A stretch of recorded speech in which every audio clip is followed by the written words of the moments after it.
చిగురించబోతుంది. గొప్ప దినాలు నువ్వు చూడబోతున్నావు. నీ యేసుకు సమస్తము సాధ్యమే. గుడ్ మార్నింగ్ దేవుని ప్రియ కుమారుడు, గుడ్ మార్నింగ్ దేవుని ప్రియ కుమార్తె. Special good morning to you. ఈ ఉదయం దేవుడు మీ జీవితంలో బలమైన కార్యాలు చేయడానికి ఇష్టపడుతున్నాడు. సంగమా, మీ జీవితంలో నెమ్మది కలగబోతుంది. ఎటు చూసినా ఇబ్బంది ఉండొచ్చు, ఎటు చూసినా అలజడి ఉండొచ్చు, కానీ లేఖనాలు చెప్తున్నాయి వీటి మధ్యలో నీవు దేవుని మాట యందు విశ్వాసం ఉంచు. దేవుని మాట యందు విశ్వాసం ఉంచు.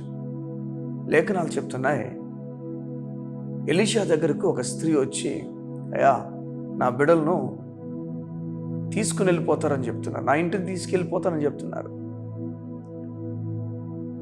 నా భర్త మీ దగ్గర ప్రవక్తగా ఉండేవాడు కదా, ఆయన మరణించాడు, చాలా అప్పులు చేసేసాడు ఆయన. మా పరిస్థితి బాగాలేదు, మా పరిస్థితి క్షీణించిపోయింది, దిగజారిగిపోయింది, ఎలా మేము నిలబడాలో అర్థం కాని పరిస్థితి ఉన్నాం అని చెప్పి ఆమె ఆడడం ప్రారంభించింది. నా 2 బిడ్డలు కూడా తీసుకెళ్ళిపోతానంటున్నారండి, నా పరిస్థితి నాకేం అర్థం కావట్లేదు, ఎలా ఇంటి దీని నుంచి బయటకు రావాలి అని చెప్పి దేవుని దాసుని దగ్గరికి ఆమె వచ్చింది. మరొకసారి చెప్తున్నా, దేవుని దాసుని దగ్గరికి వచ్చింది. ఆమె ఏం వెతుకుతుందంటే దేవుని వెతుకుతుంది. ఆమె ఏం వెతుకుతుందంటే దేవుడు ఏమైనా చేయగలడేమో. ఈ రోజులో మనకు లేఖనాలు ఉన్నాయి, ఈ రోజుల్లో మనకి బైబిల్ ఉంది, ఈ రోజుల్లో మనం వేగంగా వెళ్ళి బైబిల్ చదువుకుంటాం. కానీ ఆ రోజుల్లో దేవుని దాసుల లేఖనాలు అంతే. దేవుని దాసుల దగ్గరికి వెళ్తే దేవుని దగ్గరికి వెళ్ళినంత సమానం ఆ రోజుల్లో, దేవుని వాక్యాన్ని ముట్టినంత సమానం ఆ రోజుల్లో. దేవుని దగ్గర నుంచి పొందుకునే విషయాలను కూడా దాసుల ద్వారా పొందుకునేవారు జనాలు. ఆమె వెళ్ళి ఏం చేయాలి అర్థం కావట్లేదని చెప్పి మొర్రోని ఏడుస్తున్నప్పుడు ఆ దాసుడు అద్భుతంగా నడిపిస్తాడు. ఈరోజు దేవుని సేవకులకి ఇవ్వబడిన బలమైన విషయం దేవుని మాట. ఈరోజు సేవకులను మేమందరూ కూడా మీకు తెలియజేస్తున్న మాట యందు మీరు విశ్వాసం ఉంచగలిగితే మీ జీవితం దేవుడు కట్టబోతున్నాడు. సంగమా వినండి, ఆ రోజు ఎలీషా చెప్పిన మాటను అమ్మ పట్టుకొని వెళ్ళి, ఎలీషా ఈ విధంగా చెప్తాడు, అమ్మ వెళ్ళి నువ్వు వెళ్ళి నీ చుట్టుపక్కల ఉన్న వారందరి దగ్గర పాత్రలు అడిగి తీసుకురా. నువ్వు చెప్పావు కదా నీ దగ్గర కొంచెం నూనె ఉందని చెప్పావు కదా, ఆ నూనె ఆ పాత్రల్లో నువ్వు వంపడం ప్రారంభించు. వెళ్ళు, ఆ పాత్రలన్నీ నిండిపోబోతున్నాయి, నీవు ఆఖరి పాత్ర వరకు కూడా ఆ నూనె ఆరిపోదు, అలా వస్తూనే ఉంటుందని చెప్తాడు. ఆ ప్రకారంగా వెళ్ళి అవన్నీ పట్టుకుని వచ్చి అందరిని కొంచెం నూనె ఆ పాత్ర అన్నింటిలో కూడా అందరి దగ్గర తీసుకొచ్చిన పాత్రలో వంపుతూ ఉండగా లేఖనాలు చెప్తున్నాయి ఆఖరి పాత్ర వరకు కూడా ఆ నూనె ఆగిపోలేదు. మీరు దేవుని సన్నిధిలో ఉన్నప్పుడు, అడుగుపెట్టినప్పుడు, అది ఆదివారం కానీ మిడ్ వీక్ సర్వీసెస్ కానీ దేవుని మాట మీకు వినిపించే ప్రతి చోట మీరు హాజరైనప్పుడు లేఖనాలు చెప్తున్నాయి మీ జీవితంలో కార్యము జరుగుతుంది. దేవుని దాసులు, సత్యవంతులైన దేవుని దాసుల మాటను మనం విని బలపరచబడుతున్న కొలది కూడా లేఖనాలు చెప్తున్న అద్భుతాలు మనం చూస్తాం. ఈ దాసుడు ఆ స్త్రీకి చెప్తున్నాడు ఈ విధంగా, ఎలీషా చెప్తున్నాడు ఆ విధంగా, అమ్మా నువ్వు వెళ్ళు, దేవుడు కార్యం చేయబోతున్నాడు, దేవుడు చెప్పిన మాట ప్రకారంగా నువ్వు చెయ్యు, దేవుడు చెప్తున్న మాట ప్రకారంగా నువ్వు నిలబడు. వెళ్ళింది ఆమె, చేసింది, ఆమె జీవితంలో అద్భుతాన్ని పొందుకుంది. దేవుడు మనల్ని కోరుతుంది, మనల్ని దేవుని మాట, దేవుని దాసులు చెప్పిన మాట విని ఆ ప్రకారంగా నిలబడమని. ఆ ప్రకారంగా మనం నిలబడడం ప్రారంభిస్తే మన జీవితంలో ఉన్నతమైన నెమ్మది, ఉన్నతమైన ధైర్యము, ఉన్నతమైన సమాధానం, దేవుని కృప, దేవుని వాత్సల్యం, ఇవన్నిటిని కూడా మనం గమనిస్తాం. ఆమె వెళ్ళి పాత్ర అన్నిటి కూడా నింపేసిన తర్వాత ఎంత ఆనందం, ఎంత సంతోషం. ఆయన ఎలీషా తర్వాత చెప్తాడు ఈ విధంగా, మనం వెళ్ళి ఈ పాత్రలో నూనెంతటిని కూడా నువ్వు అమ్మి నీ అప్పు తీర్చుకో, ఆ తర్వాత మిగిలినంతా కూడా నీ జీవితంలో నువ్వు నిలబడడానికి వీటిని వాడు. వావ్, ఈ సేవకుడు చూసారా, నాకు కొంచెం ఇవ్వు, నాకు కొంచెం పెట్టు, ఇంత నాకు ఇవ్వు, ఇంత నేను నీతో నిలబడ్డాను కదా, నాకు సహాయం చేయు.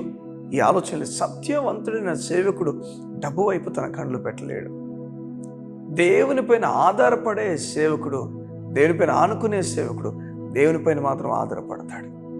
ఈరోజు మాట నేను చెప్పడానికి ఇష్టపడుతున్నాను, దేవునిపైన మనం ఆధారపడడానికి ఇష్టపడాలి. అయితే ఆ స్త్రీకి నేర్పిస్తున్నాడు, నీవు దేవునిపైన ఆధారపడమ్మా, దేవుడు కార్యం జరిగిస్తాడు. ఈ ఉదయం నేను చెప్తున్నాను, దేవుని పైన మీరు ఆధారపడితే దేవుడు మీకు కార్యం చేయబోతున్నాడు. మీరు ఎక్కడ ఆగిపోయారో అక్కడి నుంచి దేవుడు ప్రారంభం పలకబోతున్నాడు. నిరాశగుండా వెళ్తున్న స్త్రీమే, భర్తను కోల్పోయి విధవరాలను పిలువబడుతున్న స్త్రీమే. ఇంకా కొందరు వచ్చి ఈమెపై నిష్ఠాసరంగా మాట్లాడుతూ 2 కుమారులు కూడా తీసుకెళ్ళిపోవడం చూస్తున్న పరిస్థితిలో ఈమె ఉంది. ఈమె జీవితం అనుకూలంగా లేదు, ప్రతికూలంగా ఉంది. ఈమె జీవితం సున్నాకు పడిపోయింది. ఈమె ఏం చేయాలో తోచని స్థితిలో ఉండగా దేవుని వాక్యము చేత బలపరచబడి ఈమె నడుచుచున్నది.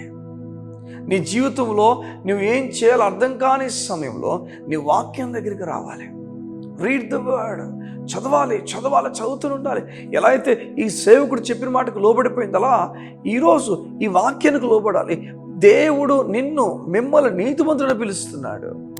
మీ పైన కోపంగా లేడు, మీ పైన రవ్వంత కోపం కూడా ఆయన కలిగలేడు. మీకు చెప్తున్నాడు, రా, నీ కొరకు రాజ్య మార్గాలు నేను సిద్ధపరచుంచాను. నీ బట్టి కాదు, నా కుమారుడిని యేసు ప్రభు బట్టి నేను నడిపించిపోతున్న దేవుడు ధైర్యం చెప్తున్నాడు. భయపడటం అనేది అపవాది వేస్తున్న వలది. భయాన్ని అపవాది పరిచయం చేస్తాడు, భయంతో నింపేస్తాడు. కానీ విశ్వాసం భయం నుంచి మనం బయట తీసుకొస్తుంది, దేవుని పైన ఆధారపడినట్లుగా చేస్తుంది. ఈ ఉదయాన్న అట్టి విశ్వాసంతో బలమైన వ్యక్తిగా నువ్వు నింపబడి ముందుకు వెళుదువుగాక. నువ్వు నీతిమంతుడు నమ్ము. వెళ్ళమ్మా, వెళ్ళి నూనె నిద్రను కొంచెం నూనెతో నువ్వు ప్రారంభించాలని చెప్పగానే ఆమె వెళ్ళి ప్రారంభించేసింది. అలా నీకున్న కొంచెం విశ్వాసంతో నువ్వు నీతిమంతుడు అన్నాము. నువ్వు నమ్మితే అన్ని పాత్రలు కూడా యేసయ్య నామంలో నిండిపోతాయంతే. మీ జీవితంలో దేవుని పైన ఆధారపడడం ప్రాముఖ్యమైనది. అలసట పోతుంది, నెమ్మది కలుగుతుంది. అన్నిటి మధ్యలో కూడా నిరాశ మధ్యలో నిరీక్షణ మనం కలిగి ముందుకెళ్తాం. దేవుని వాక్యము సంపూర్ణమైన బలము మీ జీవితంలో కలుగు చేయునుగాక. ఆమేన్. ఎంత సంతోషం, ఎంత ఆనందం. వీరి జీవితాల్లో దేవుడు ఎలాంటి కార్యం జరిగిస్తున్నాడు చూసారా? దేవుని మాటను మనం పట్టుకోవాలి. నేను నీతిమంతుడునో, నా పైన దేవుడు కోపంగా లేడు, నా కొరకు గంభీరమైన కార్యాలు దాచుంచాడు, నన్ను విడిపించబోతున్నాడు, నా కొరకు నూతనమైన కార్యాలు ముందున్నాయి. ఈ విషయాలతో మనం నింపబడి మాట్లాడాలి. ఇక ఆఖరి రోజులు మనం ఉండగా దేవుని కార్యము మీ కుటుంబం తాకునుగాక, బలమైన కార్యాలు మీ జీవితంలో జరగనుగాక. కళ్ళు మూసుకుందాం, ప్రార్థన చేసుకుందాం. మా ప్రియ పరలోకపు తండ్రి, నీకు వందనాలు. నీ ప్రశస్తమైన నెమ్మదిని, నీ సన్నిధిని మాకుంచి మమ్మల్ని బలపరచుచున్నవాడా నీకు వందనాలు. లేమిలో, కొరతలు, అర్థం కాని సమయాల్లో నీ వాక్యం మాకు తోడిచ్చి మమ్మల్ని ఆదరించి మమ్మల్ని నిలబెట్టిన తీరు బట్టి నీకు వందనాలు. అయ్యా, నీ వాక్యము చెప్తున్న రీతిగా నీ కుమార్తె వెళ్ళి అలా చేసి ఉండగా ఆమె విస్తారమైన నెమ్మదిని, సమాధానమును, సంతోషం కలిగి ముందుకెళ్తున్నందుకు నీకు స్తోత్రాలు.